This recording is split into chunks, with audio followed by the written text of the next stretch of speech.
I'm delighted to welcome President Macron back to the White House. We've been together quite often, but not that often in the White House. We honored the President, First Lady of France, not so long ago.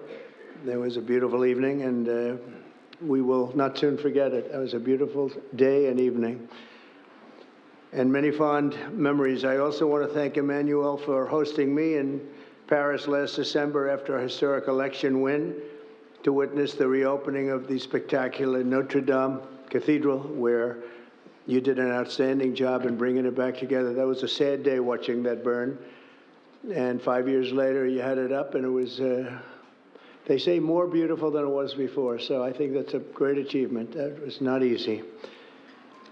France is America's oldest ally. Our cherished partnership has been a force for freedom, prosperity, and peace from the very beginning. We're now working on some very interesting developments, one in particular, the war between Russia and Ukraine.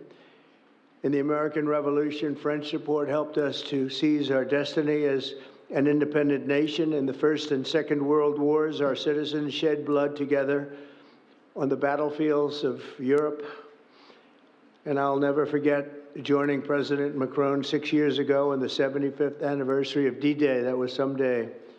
The purpose of our meeting today is to end another battle, a really horrible one, a war, something that we haven't seen since the Second World War, that is ravaging European soil, the deadliest and most destructive conflict that one can imagine. I've seen the pictures, I've seen the satellite photos, and lots of other photos, and it's a horrible thing that's happening. Thousands of people are dying a week. This very day is the third anniversary of the invasion of Ukraine, which would never have happened if I was president. That was not going to happen. The horrors of this gruesome and bloody war can scarcely be overestimated. Hundreds of thousands of people, Russians and Ukrainians in particular, have needlessly died. An entire generation of Ukrainians and Russian men has been decimated. 1,000-year-old cities have been turned into rubble. Those beautiful spires that you used to see there, they were most beautiful in the world, they say, are lying in heaps of rubble, blasted to smithereens. And it's time to end this bloodletting and restore peace, and I think we're going to do it. We've had some great conversations, including with Russia. Since my return to the White House, we've made more progress toward that goal in 1 month than occurred in the past 3 years. And I've spoken with both President Putin and President Zelensky. And again, a lot of good things toward peace are happening, moving it, I think, pretty quickly. Last week, Secretary of State Marco Rubio, National Security Advisor Michael Waltz, and Special Envoy Steve Witkoff conducted successful talks in Saudi Arabia with the delegation from Russia, and I'd like to thank the Kingdom of Saudi Arabia and the King and Mohammed, great people. They're really working hard to get this done. Our focus is on achieving a ceasefire as soon as possible and ultimately a permanent peace. My meeting with President Macron today was another important step forward in that sphere, because he's been very much involved right from the beginning in trying to get it over with, and we're going to get it done. I believe that Emmanuel agrees with me on many of the most important issues. Chief among them is this is the right time. It may be the only time. That's a very interesting and horrible situation, and that could evolve into a third world war. We're not going to let that happen. Should have never started, but it did. And what a mess, what a horrible, bloody mess. I'm also pleased that President Macron agrees that the cost and burden of securing the peace must be borne by the nations of Europe, not alone by the United States. And Europe must take that central role in assuring long-term security of Ukraine, which they want to do. And that's not a very big step. The big step is what's going to happen over the next few weeks. The United States has put up far more aid for Ukraine than any other nation. Hundreds of billions of dollars. We've spent more than 300 billion, and Europe has spent about 100 billion. That's a big difference, and at some point we should equalize. But hopefully we won't have to worry about that. We have other things happening that maybe take that out of the realm of necessity. And while we've given vast amounts of military aid and money in form of grants, much of Europe's contribution has been economic relief structured as loans for which they'll be repaid. Like the Europeans, I believe that taxpayers in the United States also deserve to recoup the colossal amounts of money that we've sent. The previous administration never even thought of that. They didn't think of a lot of things, like why did they let it start in the first place? That is why we must have an agreement with Ukraine on critical minerals and rare earths and various other things as security. And I think that that's happening. I think we've made a lot of progress. I had a report just given to me before walking in that we've made, Emmanuel, a great deal of progress toward getting that. I've been elected by the American people to restore common sense to Washington and indeed to the world. And I believe strongly that it's in the best interest of the United States, the best interest in Europe, the best interest of Ukraine, and indeed the best interest of Russia to stop the killing now and bring the world to peace. My administration is making a decisive break with the foreign policy failures of the past administration and, frankly, the past.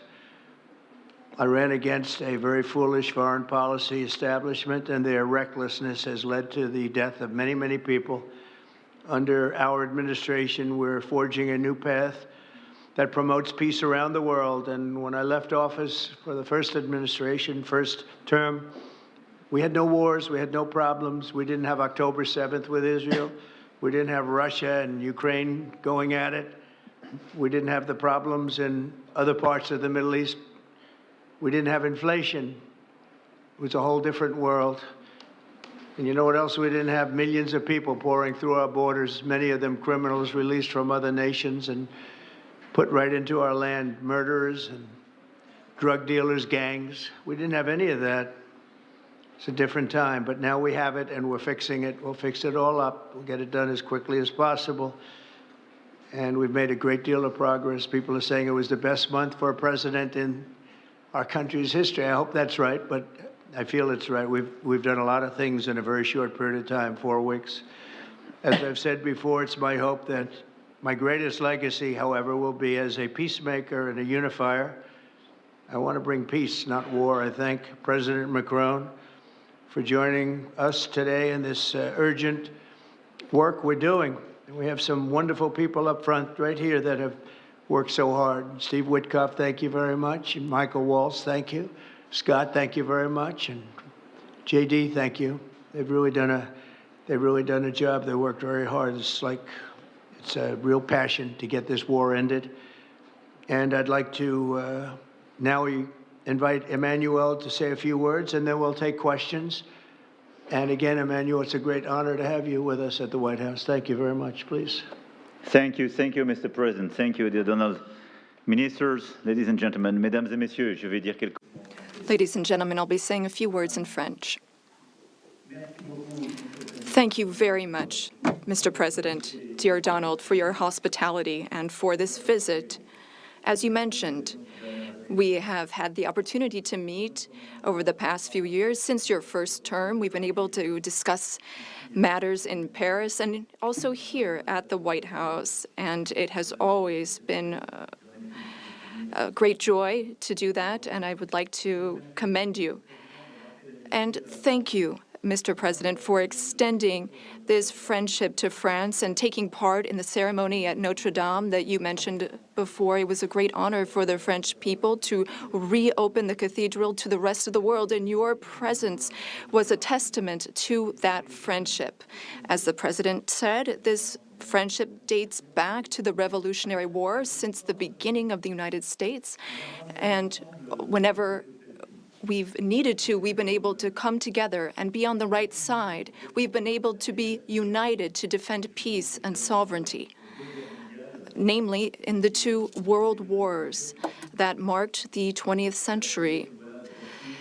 from Lafayette to Pershing and to the many Americans who landed on Omaha Beach. And we spoke earlier before, and you mentioned that one of those gentlemen was able to visit you here, one of the veterans. This is part of history, which puts us in the world that we are in today. And as the president just said, there are many challenges in this world. And over the past few days, we have one main objective, which is the geopolitical situation. Mr. President, I really wish to thank you for making changes to your schedule to meet with us so quickly.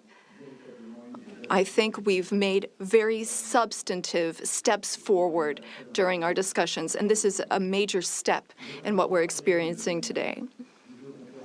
We had a video conference with all of the G7 leaders, which was an opportunity for us to discuss this matter 3 days after the Russian war in Ukraine, and to express our support for President Zelensky to the Ukrainian people, but also to speak and share about our desire for a lasting peace. This is what we have spoken about very forcibly over the past few weeks. We thought that this war was only going to last a few weeks when it broke out in 2022. We admire greatly the courage of the Ukrainian people. And Mr. President, I wish to thank you for this.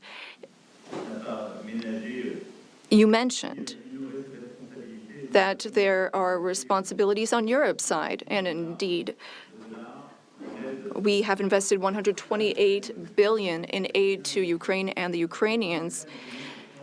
Ukraine has been able to hold the front of our collective security. It's fought over these past few years for its independence and for its sovereignty, but also for our collective security, because I think that no one in this room wants to live in a world where it's the law of the strongest and international borders can be violated from one day to the next by anyone.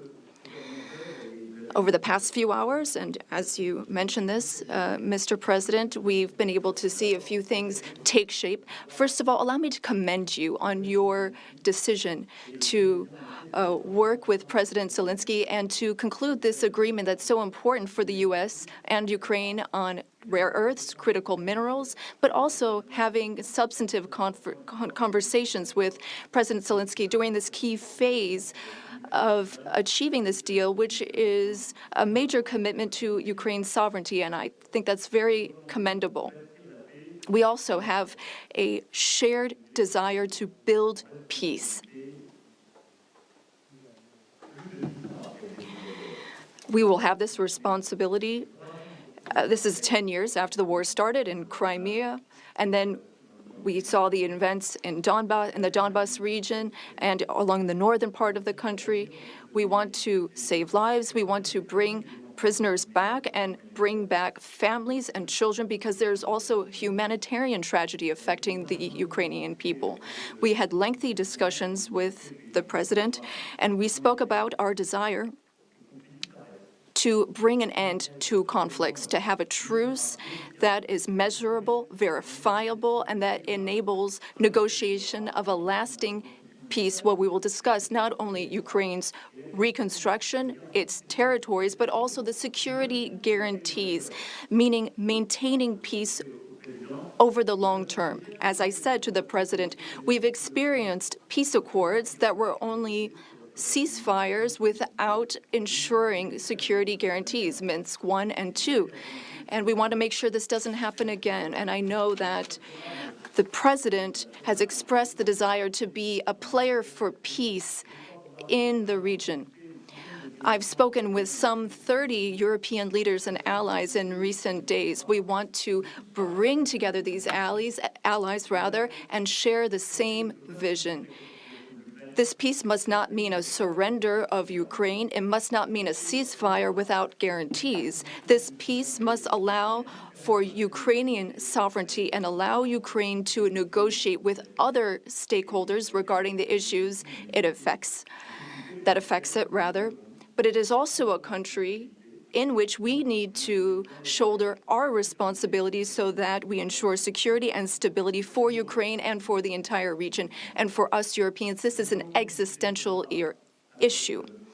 We also spoke about these issues at length with the president. We've worked with President Zelensky and gotten to some of the details of the various phases of the negotiation. And we've also been able to speak about some of this work with our British partners to talk about deployments of peace forces on Ukrainian soil, which are part of these security guarantees. Other countries are ready to join in this effort.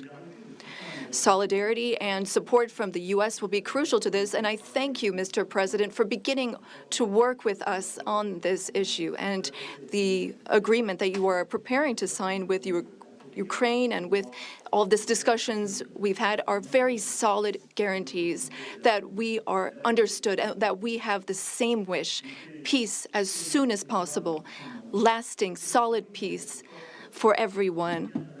And the renewal of an international situation where we are all able to shoulder our responsibilities, Europeans shouldering their responsibilities alongside their American allies who will shoulder their own responsibilities. I also wanted to be very clear, Mr. President, about Europe's commitment. We have committed to building a lasting peace. As Europeans, we have committed to being stakeholders in these security guarantees. And we are also well aware that Europeans need to do more for security in Europe, for defense in Europe, and to more fairly share the security burden that your country's been carrying for so many years. Mr. President, you know how much friendship I show towards you and I have towards you since your first term. Europe is very clear-eyed about this. We know what we need to do as Europeans, given the threats surrounding us and the responsibilities that we must shoulder. We spoke about the Versailles Agenda, which allowed the Europeans to take a historic step and increase their investments. Europeans are ready to do even more and to go even farther. And several leaders said that to me before I came here to meet you. Mr. President, dear Donald, you spoke about this peace through strength. We fully share that because we must recognize the sacrifices made by the Ukrainian people and what we owe to them. The President and I also spoke about economic matters and our desire to see more prosperity in the United States and in Europe. We had discussions which will be carried on by our teams, our ministers and secretaries, to flesh out some of those ideas. But the idea is to have fair competition and no bias within competition between our industries.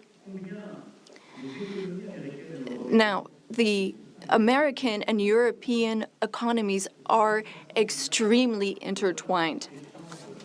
Some 1.5 billion in trade, trillion rather, in goods and services, and I know you've spoken about wanting to look at the balance of payments. We also have a trade deficit, and I know that we need to look not only at goods, but also digital items and goods which you export, and we want to make a sincere commitment towards fair competition where we have smooth trade and more investments. You already invest a great deal in France, and France is the fifth largest investor in the United States. And I would like to recognize here all of the American investors who announced investments, some $120 billion that were announced at the AI summit. This is our wish. We want to have more prosperity on both sides of the Atlantic. We have a shared agenda in that regard. We also spoke about the Middle East, among other subjects, and here again, we have the same desire. We don't want to see Iran obtain nuclear weapons. We don't want or rather, we want an approach with partners in the region that we can trust. Given Iran's nuclear activities, we want to limit its ballistic capabilities and avoid any type of regional destabilization. With respect to Syria and Iraq, we also share the same desire. We don't want to see Islamic terrorist groups resume any of their activities, because for some time our armies have very bravely been engaged in the Gulf, as you have led, and contributions have been significant and helped stability in the region. And I say this with great sincerity. France was affected by a terrorist attack in 2015, which was linked to the terrorist activity in Syria. And we are in that region at your side to work for more security. Ladies and gentlemen, we had extremely productive discussions this morning during the conference, and we spoke with our ministers and counselors and advisors. And I wish to say, after speaking with President Trump, I fully believe that there is a path forward. We share the same beliefs. We know what work needs to be done, and in the weeks to come, we will work on that. Our teams will come together in various formats to make sure that we have this solid, lasting peace with great strength. Mr. President, thank you so much for welcoming me here today. Thank you so much for these productive discussions and for your commitment. Thank you, dear Donald. Thank you, Emmanuel. Thank you very much. Thank you. Okay, thank you very much. Brian, would you like to ask a question? Go ahead. Mr. President, welcome. President Macron. I just want to touch upon real quickly the Harvard poll that came out that had, thank you very much, the Harvard poll that came out had you up 9+ points, and all of your agenda that you ran on, you're accomplishing that. You got the support of the American people, including stopping the war in Ukraine. If you can comment on the latest Harvard poll, I'd appreciate that. Well, I was honored by it. It was a big poll, and it's usually a poll that leans on the other side of things, the other side of the world, so to speak. But the Harvard poll is a respected poll, and it has us not only leading, but leading by a lot, and leading on every single issue that we've talked about. And as I said, we've become the party of common sense, and I think that's a very important element now, common sense, because what's happening in the world and even in this country, some of the things that took place, many of them are now canceled, and the rest are being canceled as we speak. But we've moved very rapidly and I think very effectively. So I was honored by that poll. Thank you very much. Appreciate it. Mr. President. Go ahead, please, go ahead. Mr. President, you said before that you would like to see Russia. Yes, go ahead. Are there any conditions that you want Russia to meet with your meeting in Saudi Arabia with President Putin? Will that happen regardless of any progress on the Ukrainian file? Yeah, I think the meeting in Saudi Arabia was a fantastic one. We met with the Crown Prince, who's a fantastic young guy. He's young, but with great imagination and tremendously respected all over the world. And he goes right to the king, and the king is incredible. Gotten to be friends with both of them very much, and they want to see this ended, and they're going all out to make sure that it is ended. I think Russia, likewise, I've spoken to President Putin, and my people are dealing with him constantly, and his people in particular. And they want to do something. I mean, that's what I do. I do deals. My whole life is deals. That's all I know is deals.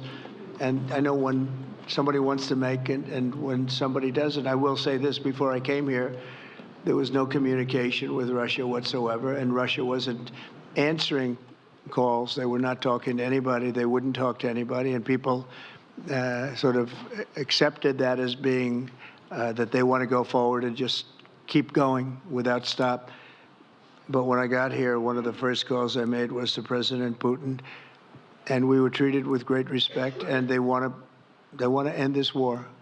So that's a big thing, because I didn't know if I could say that, but it's a big thing. They want to do it, and the group in the front row that I introduced, they're all very active in it, and we're working on deals right now, transactions right now, and in particular, the big one is to get the the war stopped, whether it's ceasefire or direct to an agreement. I'd like to go directly to an agreement, but ceasefire will always happen a little bit quicker. And every day you're saving thousands, or at least hundreds, but thousands in some cases lives. So we want to see if we can get that done very quickly. Yes, for the president, please. Thank you. Sylvie Corbett, I'm AP correspondent based in Paris. Question for both of you, actually. Mr. Macron, you were one of the last Western leaders to speak to Putin before Ukraine's invasion. What advice, what recommendation could you make to President Trump to make sure that this time you can get strong enough guarantees, from Putin to get a peace deal that lasts this time? And Mr. President Trump, what makes you think you can trust Putin in those negotiations? Thank you. Look, I will never give any advice to President Trump. We have friendly and trustful discussion, but my experience with President Putin is the following. Number one, I always think it's good to have discussion with other leaders, and especially when you disagree. I stopped my discussion with President Putin after Bucha and the war crimes because I considered that, we had nothing to get from him in that time. Now this is a chance. There is a big change because there is a new U.S. administration. So this is a new context. So there is good reason for President Trump to re-engage with President Putin. But my experience is the following. And I shared it with President Trump and the team. In 2014, our predecessors negotiated peace with President Putin.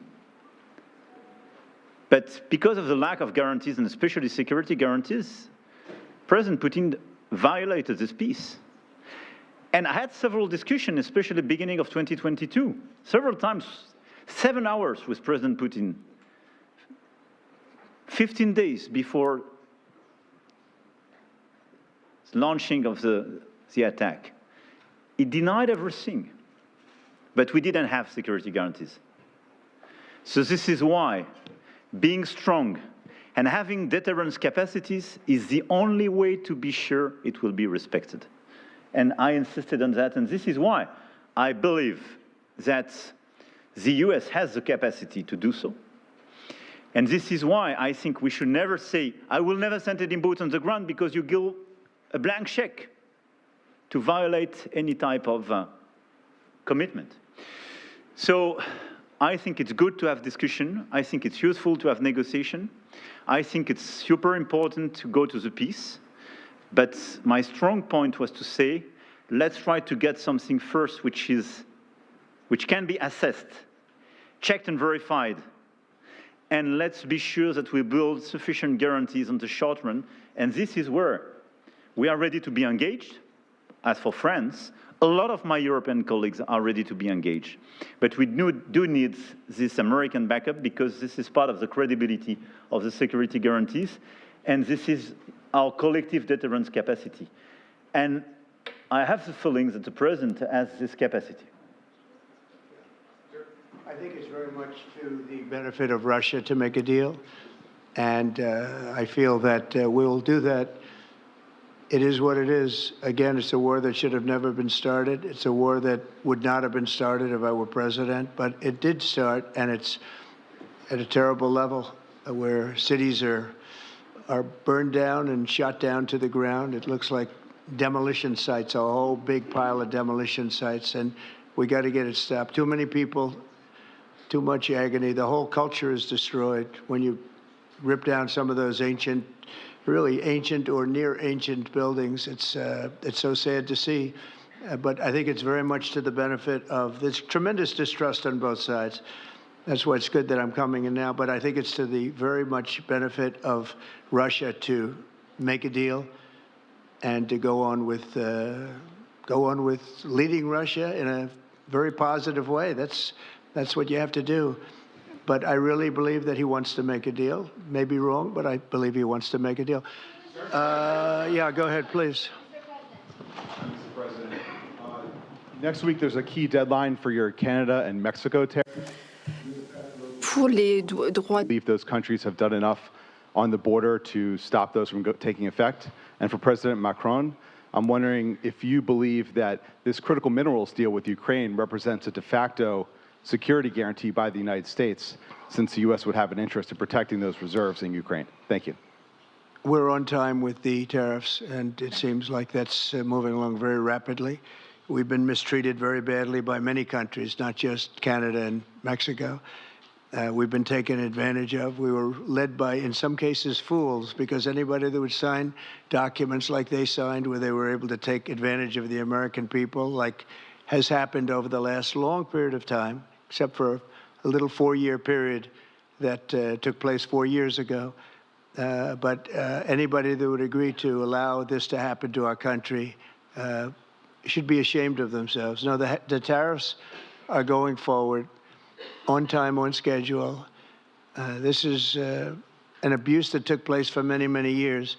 And I'm not even blaming the other countries that did this. I blame our leadership for allowing it to happen. I mean, you know, who can blame them if they made these great deals with the United States, took advantage of the United States on manufacturing, on just about everything. Every aspect that you could imagine, they took advantage of. I look at some of these agreements, I'd read them at night, and I'd say, who would ever sign a thing like this?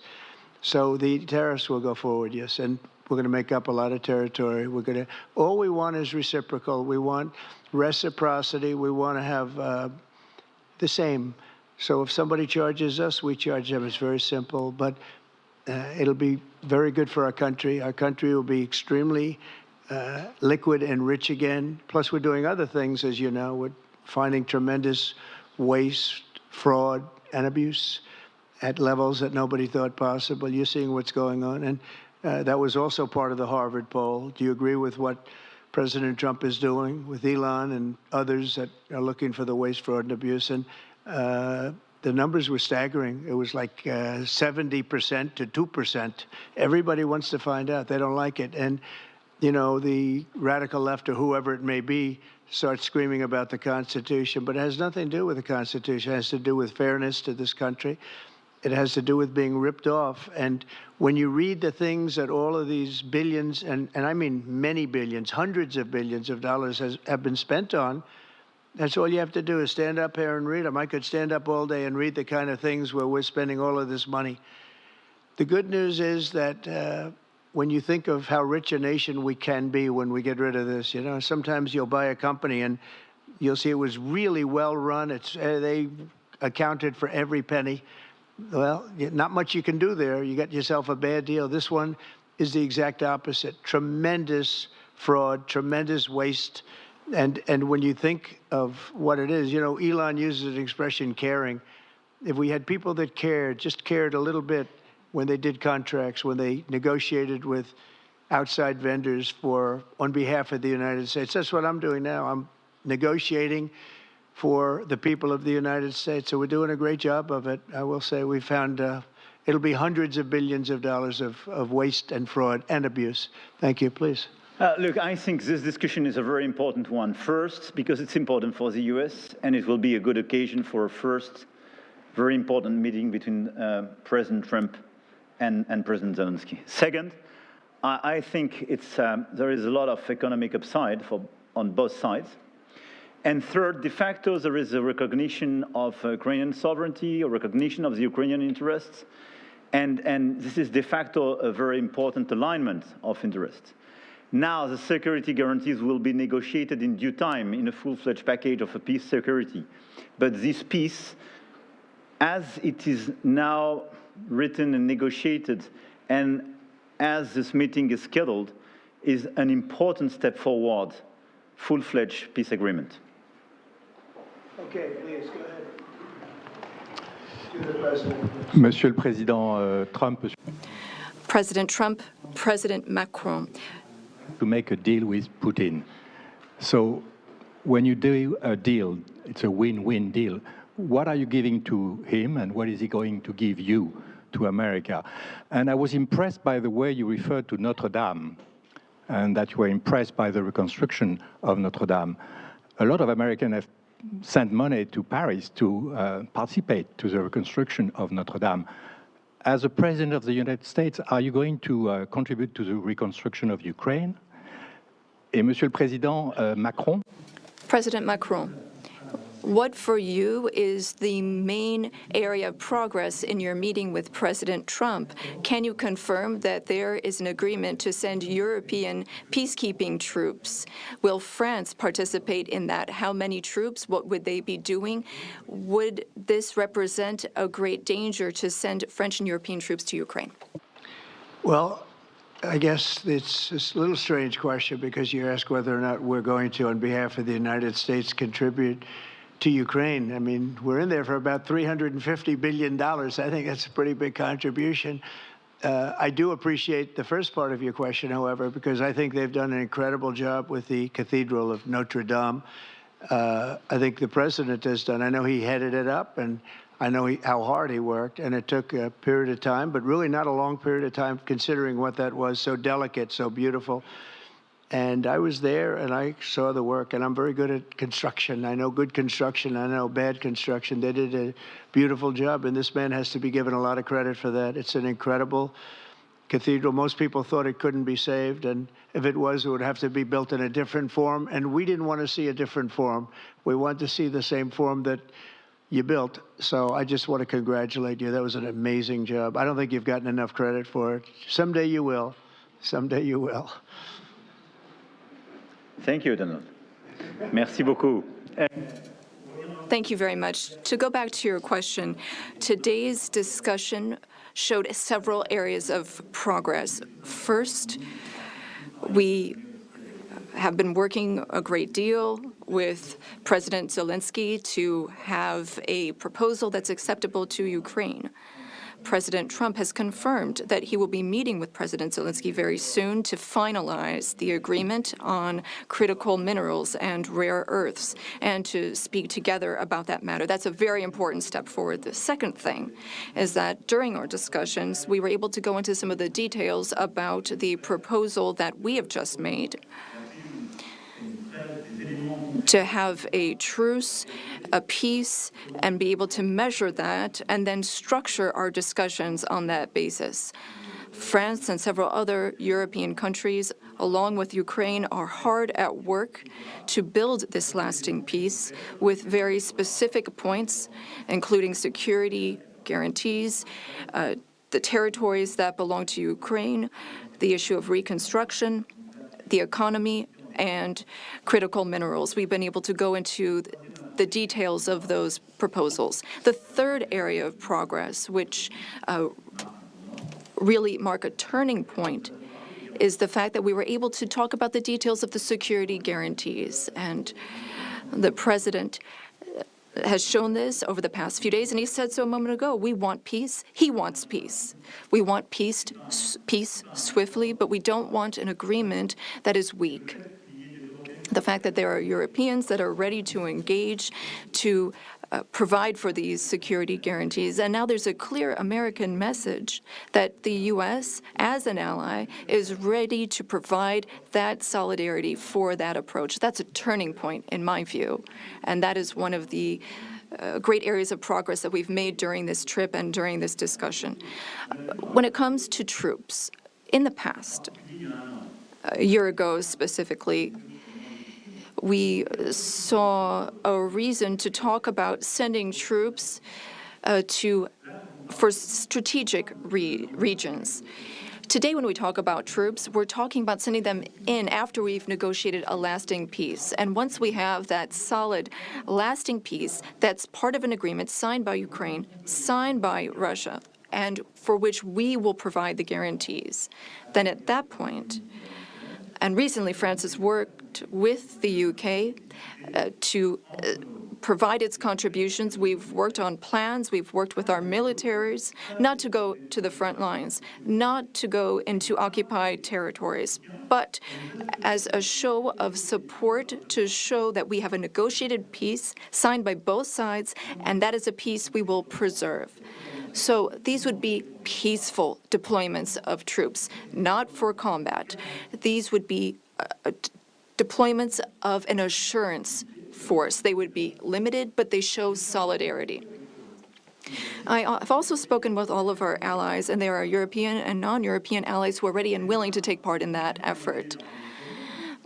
Countries have helped Ukraine maintain its military capabilities in terms of the number of soldiers it has, equipment, whereas others have provided logistical support on the ground.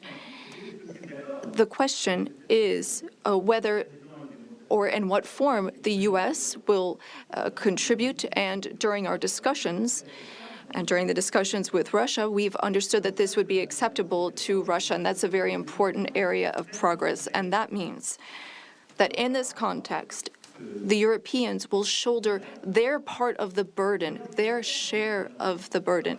We have a strong alliance that we've built over the decades. We have our solidarity, and we have deterrence capacities. What does it mean? Would it be dangerous?